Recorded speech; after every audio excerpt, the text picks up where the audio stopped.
Welcome to my channel dear friend. इस video lecture में हम डिस्कस करेंगे इंट्रोडक्शन टू कॉम्प्लेक्स नंबर। हम देखेंगे कि व्हाट आर कॉम्प्लेक्स नंबर। ये हमारा स्टार्टिंग लेक्चर है। एक्सरसाइज सॉल्व करने से पहले आपको ये देखना ज़रूरी है। डियर फ्रेंड, हमारे 11th मैथमेटिक्स का जो चैप्टर 1 है वो है कॉम्प्लेक्स नंबर्स। कॉम्प्लेक्स नंबर को 1832 में गॉस, जो कि एक जर्मन मैथमेटिशियन था, उसने इंट्रोड्यूस कराया। कॉम्प्लेक्स नंबर को हम z से रिप्रेजेंट करते हैं। z हमारे पास बराबर है a प्लस बी आयोटा के। ये a है, ये b है और ये आयोटा है जो कि एक इमेजिनरी नंबर है। a जो है वो रियल पार्ट है कॉम्प्लेक्स नंबर का और b जो है ये इमेजिनरी पार्ट है कॉम्प्लेक्स नंबर का।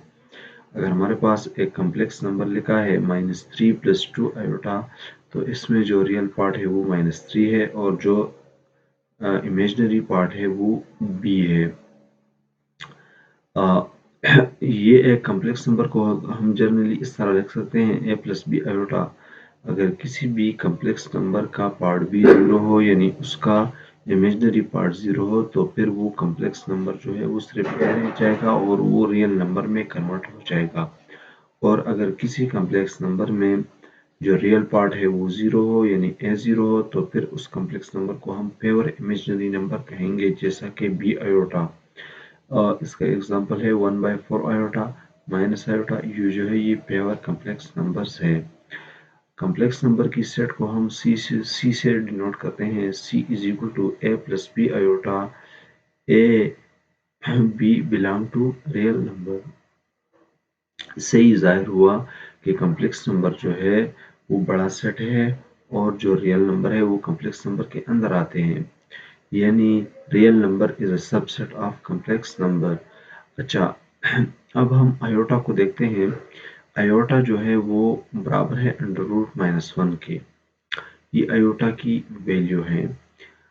आयोटा का पावर हम देखते हैं। अब अगर आयोटा पर अगर इवन पावर आ गया तो उसकी वैल्यू या +1 होगी या -1 होगी, और आयोटा पर अगर ऑड पावर आ गया तो इसकी वैल्यू प्लस माइनस आयोटा होगी, या प्लस आयोटा होगी या माइनस आयोटा होगी।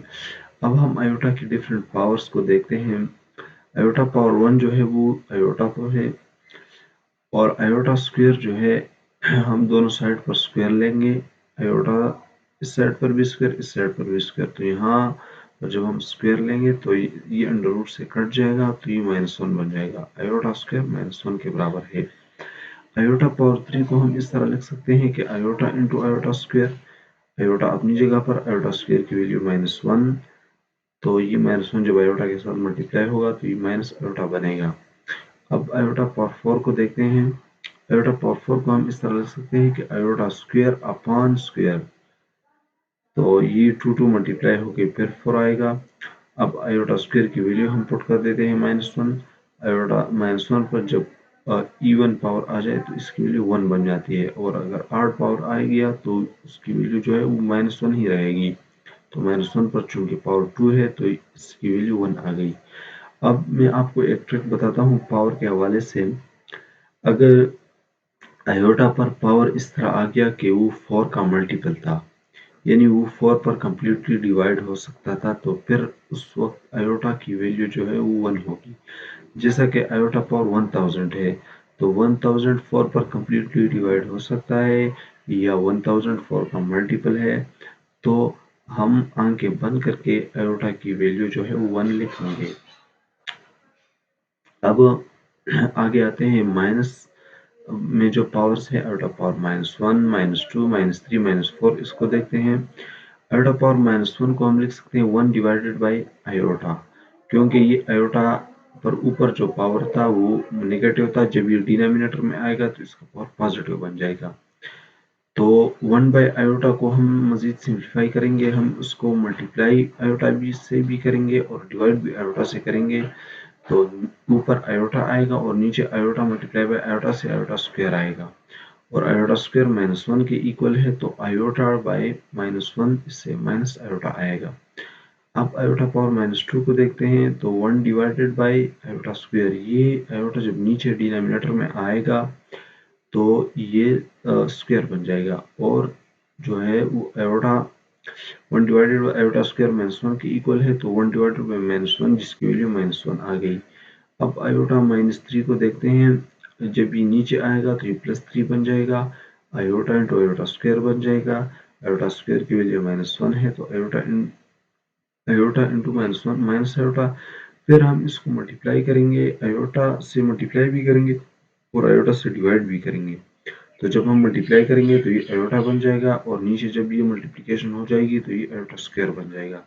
आयोटा स्क्वायर की वैल्यू -1 है, वो हमने यहाँ पर पुट की, तो माइनस माइनस मल्टीप्लाई हो गया, +1 बन गया, तो आयोटा डिवाइडेड बाई 1 बन गया, जो कि आयोटा के इक्वल है।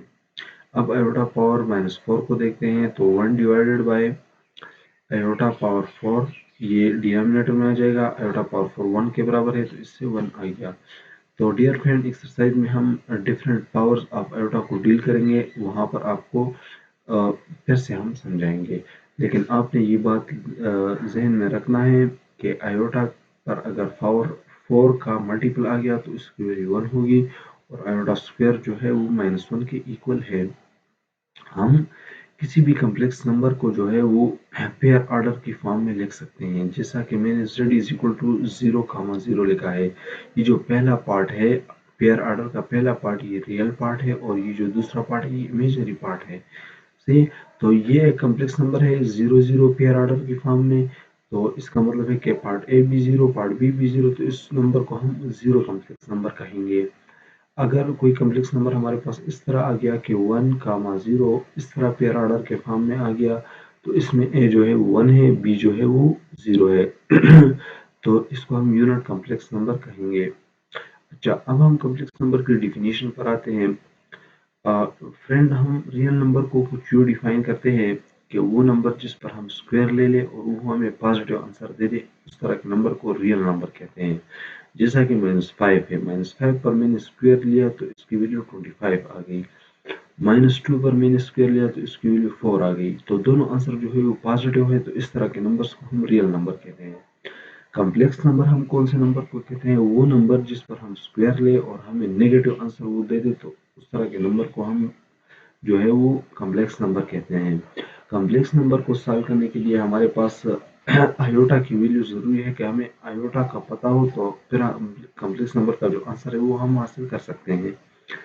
फॉर एग्जाम्पल x² + 2 = 0, ये एक नंबर है। यहाँ से अगर मैं x की वैल्यू फाइंड करूँ तो x ये जो 2 है उस साइड पर चला जाएगा, -2 बनेगा। दोनों साइड पर हम रूट लेंगे तो यहाँ पर प्लस माइनस लगाएंगे तो इसकी वैल्यू -2 √-2 आ गई। तो डियर फ्रेंड, इस तरह के नंबर जो सामने आ गए, तो फिर इस तरह के नंबर के सोल्यूशन के लिए आयोटा को इंट्रोड्यूस किया गया। तो ये √-2 को मैं इस तरह लिख सकता हूँ कि -1 × 2, ये रूट में अलहदा 1 पर लूंगा और अलहदा 2 पर लूंगा, तो ये बन जाएगा x = ±1 और √2। √-1 आयोटा के इक्वल है, उसकी जगह आयोटा आ गया और √2 अपनी जगह पर आ गया। तो इस तरह के नंबर्स का आंसर तब पॉसिबल हुआ जब कॉम्प्लेक्स नंबर इंट्रोड्यूस हो गए। अब कुछ एक एग्जांपल है वो उस पर जाते हैं।